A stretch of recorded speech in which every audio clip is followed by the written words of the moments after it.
Hey guys, Brickset here, and today I wanted to share with you my most anticipated sets for 2021. So let's just jump right into the list. Number 10. The 2021 modular is the police station, and if you saw my news video on this, you'll kind of know how I feel about it already, but basically, I like how it looks. I'm not super jazzed by it being a police station, but I do have plans to sort of gut the interior and turn it into the Ninjago City Museum in my city. So for that reason, it makes the list, although it is at the very bottom, because I will have to be doing some custom work on it in order for it to be to my liking. Number 9.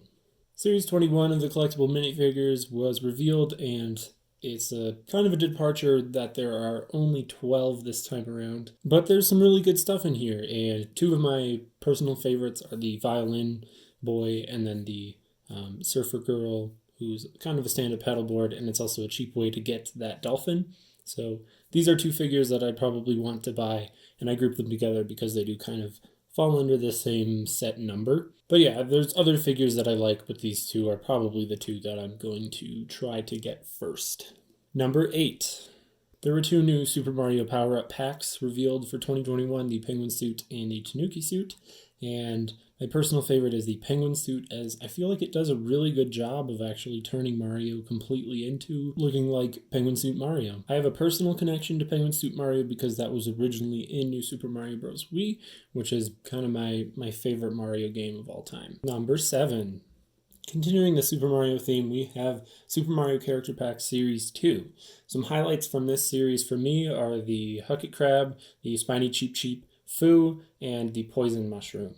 And the other ones are cool too, but these four kind of stand out as ones that I really like.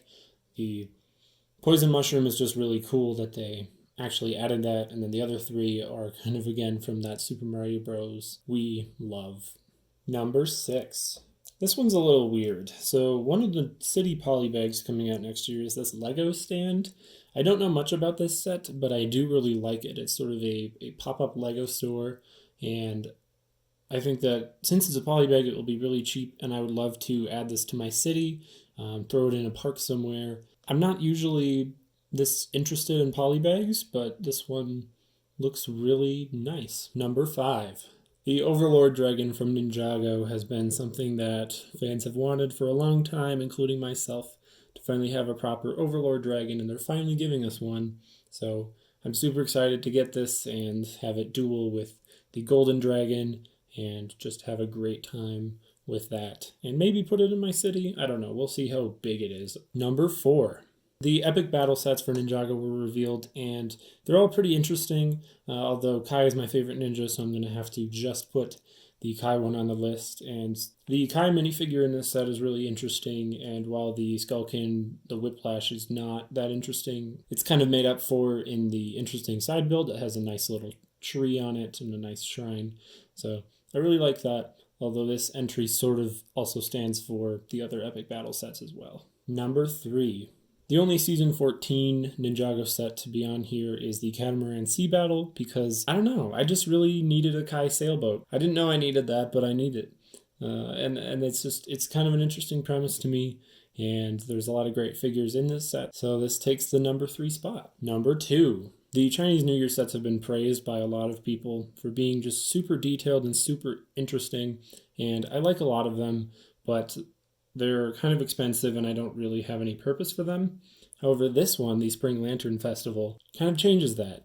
It's built on a base plate, meaning it's super easy to incorporate in a city, and it also has a sidewalk that's already similar to what I use for my sidewalks in my city. So that's super awesome. So if I get this, then I can easily incorporate it in the city, and it would kind of fit in a Ninjago city because of the architectural style, which would fit for Ninjago as well. Before we get to number 1, here are some honorable mentions. The first one is the Ninjago City Gardens. Honestly, this set probably would have been number 1, except that there are no pictures of it yet. We don't even know if it's real. It's just heavily rumored. And once we do get images of this will probably become my number 1 set, and I'm super excited to incorporate it in the city along with Ninjago City and Ninjago City Docks.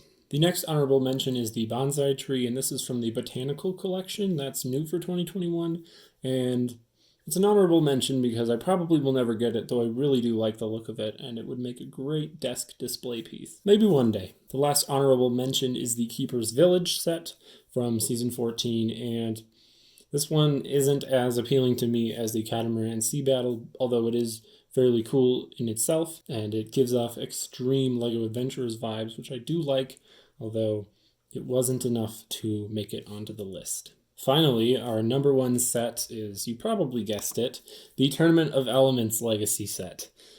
This is just so awesome. It's a remake of kind of one of my favorite NINJAGO sets of all time, the Dojo Showdown, and it gives us 3 new Elemental Masters, which haven't been in minifigures before, so for the NINJAGO collector, that's great. It comes with a Anniversary Lloyd, meaning you just get that figure without even buying another set. And then the actual building of the set is a really good representation of Chen's Palace from Season 4, and it honestly looks more accurate than any of the sets that came out for Season 4. So I love this set. It's $30. This will be a day one buy. It's cheap. I love it. It's kind of like Gamer's Market, although I think even more appealing because there's more figures in it that I really, really want. So yeah, Tournament of Elements, everybody. So that is my list for my most anticipated 2021 sets. Let me know what yours are in the comments below, and thank you all so much for watching, and I will see you in the next one. Bye!